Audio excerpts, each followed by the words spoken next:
Hello friends, welcome to our channel.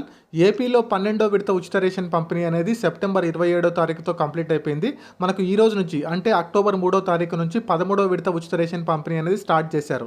దానికి సంబంధించి అన్ని స్టోర్స్కి రైసు, కందిపప్పు, చక్కెర ఇలాంటి ఐటమ్స్ అన్ని సరఫరా చేయడం జరిగింది. ఈరోజు మార్నింగ్ 7 o'clock నుంచే రేషన్ పంపిణీ అయితే చేస్తాము అని చెప్పేసి గవర్నమెంట్ అయితే చెప్పడం జరిగింది. మార్నింగ్ 7 o'clock నుంచి అయితే స్టార్ట్ చేశారు. సో 3వ తారీఖు నుంచి మనకు ఒక 10 రోజులు అయితే ఇస్తారు. 13, 15వ తారీఖు వరకు మనకు 13వ విడత అయితే ఇవ్వడం జరుగుతుంది. ఇంకా కొన్ని అప్డేట్స్ ఉన్నాయి ఫ్రెండ్స్, ఆ డీటెయిల్స్ చూద్దాం. ఈ వీడియో నచ్చితే లైక్ చేయండి, అలాగే మన ఛానల్ కూడా సబ్స్క్రైబ్ చేసుకోండి ఫ్రెండ్స్. గవర్నమెంట్కి సంబంధించి ఏ అప్డేట్స్ వచ్చినా, ఏ ఇన్ఫర్మేషన్స్ వచ్చినా మన ఛానల్లో మీరు ఎప్పటికప్పుడు లేటెస్ట్గా తెలుసుకోవచ్చు. కంపల్సరీ సబ్స్క్రైబ్ అయితే చేసుకొని ఫాలో అవుతుండండి. మీకు ఇంకా ఏదైనా డౌట్స్ ఉంటే కనుక కామెంట్ సెక్షన్లో తెలియజేయండి. సో 13వ విడత ఉచిత రేషన్ పంపిణీలో మనకు ఒక మనిషికి 5 కిలోల రైసు, అలాగే ఈసారి అయితే కందిపప్పు ఇస్తున్నారు. ఈ షుగరు, మిగతా ఐటమ్స్ ఏమైనా ఉంటే కనుక వాటికి మాత్రం మనీ పే చేయాలి అని చెప్పడం జరిగింది. అలాగే కొత్తగా రేషన్ కార్డ్స్, అలాగే పాత రేషన్ కార్డ్స్ ఉన్న వాళ్ళకు అందరికైతే ఇస్తున్నారు. అలాగే రేషన్ కార్డుకి సంబంధించి స్ప్లిట్ ఆప్షన్ కూడా వచ్చింది. ఎవరైనా గవర్నమెంట్ జాబ్ చేసే వాళ్ళు, అలాగే సో ఎవరన్నా మనకు పెన్షన్ తీసుకునే వాళ్ళు ఇలా ఉంటే కనుక ఇంట్లో వాళ్ళకి సంబంధించిన స్ప్లిట్ ఆప్షన్ కూడా ఇచ్చారు. సో దానికి సంబంధించి మనకు ఏదైనా అప్లికేషన్ పెట్టుకుంటే కనుక 18 రోజుల్లోనే కార్డు అయితే వెరిఫై చేసేసి శాంక్షన్ చేస్తాము అని చెప్పడం జరిగింది. అలాగే మనకు ఈ నెలలో ఇంకొకసారి అయితే ఇస్తారు. మనకు 13, 14వ తారీఖు వరకు ఈ విడత కంప్లీట్ అయిపోతుంది, 13వ విడత. తర్వాత మళ్ళీ 18, 20వ తారీఖు నుంచి ఇంకొక విడత స్టార్ట్ చేస్తారు, అది 14వ విడత. అక్టోబర్లో మనకు 2 సార్లు ఇస్తారు, అలాగే మళ్ళీ నవంబర్లో ఇంకొక 2 సార్లు అయితే రేషన్ పంపిణీ చేస్తారు. మనకు డిసెంబర్ నుంచి అయితే మనీ పే చేయాల్సి ఉంటుంది, రేషన్ అయితే ఉచితం కాదు. అలాగే మనకు డిసెంబర్ 1వ తారీఖు నుంచి సో రేషన్ అనేది హోమ్ డెలివరీ చేస్తాము అని చెప్పేసి ఏపీ ప్రభుత్వం అయితే చెప్పడం జరిగింది. దానికి కావాల్సిన వెహికల్స్కి కూడా వాళ్ళైతే నోటిఫికేషన్ ఇచ్చారు. అంటే మనకు ఎవరైతే యువత జాబ్ లేకుండా ఉంటారో వాళ్ళకైతే కనుక ఈ వెహికల్స్ అనేవి సబ్సిడీ రూపంలో, అంటే బ్యాంకు నుంచి రుణాలు ఇప్పించి వాళ్ళకైతే వెహికల్స్ ఇప్పిస్తామని చెప్పారు. నెలకు 10,000 రూపాయలు వచ్చే విధంగా అయితే చర్యలు తీసుకొస్తాము అని చెప్పడం జరిగింది. రేషన్కు సంబంధించిన అప్డేట్ ఇది ఫ్రెండ్స్. కొత్తగా రేషన్ కార్డు ఎవరన్నా ఇంకా తీసుకోకపోతే వెంటనే వెళ్ళి అప్లై చేసుకోండి, స్ప్లిట్ ఆప్షన్ కూడా వచ్చింది. సో నెక్స్ట్ ఇంపార్టెంట్ అప్డేట్ వచ్చేసి స్కూల్స్కి సంబంధించి మనకు యాక్చువల్లీ ఏంటంటే కేంద్ర ప్రభుత్వం అన్లాక్ 5.0లో స్కూల్స్ అయితే ఓపెన్ చేసుకోవచ్చు అక్టోబర్ 15th నుంచి అని చెప్పారు.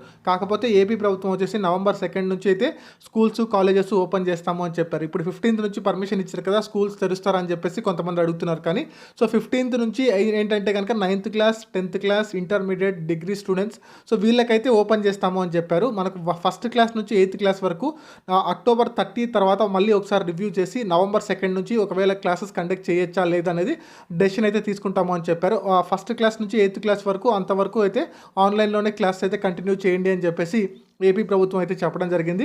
సో 8th క్లాస్ అంటే 9th క్లాస్, 10th క్లాస్ వాళ్ళకు ఆల్రెడీ మనకేంటంటే సెప్టెంబర్ 21వ తారీఖు నుంచి పర్మిషన్ ఇచ్చారు. సో చాలామందికి మాకు కూడా స్కూల్స్ తెరిచారు, కాలేజెస్ తెరిచారని చెప్పి కొంతమంది కామెంట్ అయితే చేశారు. సో అదే అయితే మనకు యాక్చువల్లీ గవర్నమెంట్ అఫీషియల్గా గవర్నమెంట్ అనౌన్స్మెంట్ ప్రకారం సో కాకపోతే ఏంటంటే ఈ తల్లిదండ్రుల నుంచి అఫిడవిట్ అయితే సబ్మిట్ చేయాలి. సెప్టెంబర్ 21 నుంచి ఏదైతే ఓపెన్ చేశారో అక్కడ ఏమడుగుతున్నారంటే మీ తల్లిదండ్రులు పర్మిషన్ తీసుకొని ఓకే అనుకుంటే రండి అని చెప్పారు.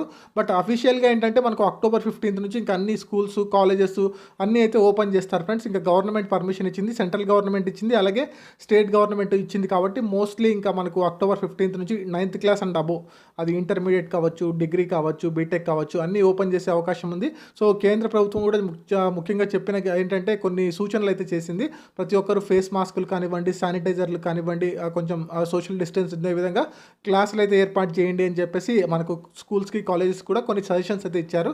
అదేవిధంగా మనకు సీటింగ్ కూడా కొంచెం వేరియేషన్ చేసే అవకాశం ఉంది. అంటే దూరం కూర్చోబెట్టడము, లేకుంటే పొద్దున ఒకరికి, మధ్యాహ్నం ఒకరికి కండక్ట్ చేయడం, ఇలాంటివి కొన్ని చర్యలు అయితే తీసుకోవచ్చు. బట్ 15th నుంచి అయితే అందరికీ ఓపెన్ అవుతాయి friends schools. 9th class and above వాళ్ళకి, ముఖ్యంగా ఈ 1st క్లాస్ నుంచి 8th క్లాస్ వాళ్ళకి మాత్రం ఇంకో కొంచెం టైం అయితే పడుతుంది. సో 9th అండ్ అబోవ్ ఉన్న వాళ్ళకి మాత్రమే ఓపెన్ చేస్తారు as per central government and state government rules and regulations. అలాగే మనకు అక్టోబర్ 5వ తారీఖున ఈ విద్యా కానుక కింద స్కూల్ కిట్స్ ఇస్తామని చెప్పారు కదా, ఇది ఓన్లీ గవర్నమెంట్ స్కూల్స్లో మాత్రమే ఇస్తున్నారు. సో గవర్నమెంట్ స్కూల్స్లో ఇది ఏం చేస్తున్నారంటే వీళ్ళు ఒక రోజుకి అందరికీ ఇవ్వకుండా రోజుకి 50 మందికి మాత్రమే ఇచ్చేటట్టు చర్యలు అయితే తీసుకుంటామని చెప్పారు. ఎందుకంటే కరోనా కారణంగా మళ్ళీ అందరు గుంపులు అయితే ప్రాబ్లం వస్తుంది. సో రోజుకి 50 మందికే ఇచ్చి మనకు తల్లిదండ్రులు ఉంటారు కదా, పేరెంట్స్ వాళ్ళ మదర్ ఒక బయోమెట్రిక్ తీసుకుంటారంట, అంటే ఇచ్చామా లేదా అన్నట్టు. ఏమేమి ఇస్తారంటే షూస్, బుక్స్, సాక్స్, బెల్ట్ ఇవన్నీ అయితే అందజేస్తారు. అలాగే మనకు రోజుకి 50 మందికి మాత్రమే ఈ పంపిణీ అనేది జరుగుతుంది అని చెప్పేసి ఏపీ గవర్నమెంట్ అయితే చెప్పింది. అక్టోబర్ 5వ తారీఖున జగన్మోహన్ రెడ్డి గారు ఈ పథకాన్ని ఒక స్కూల్కి వెళ్ళి లాంచ్ చేస్తారు. అక్కడ నుంచి అన్ని స్కూల్స్ వాళ్ళు అయితే ఈ ప్రోగ్రామ్ అయితే స్టార్ట్ చేస్తారు. సో మీ అందరికీ కిట్స్ అయితే అందుతాయి. కంపల్సరీ పేరెంట్స్ అంటే మదర్ ఒక బయోమెట్రిక్ అయితే తీసుకుంటారు. Thank you very much.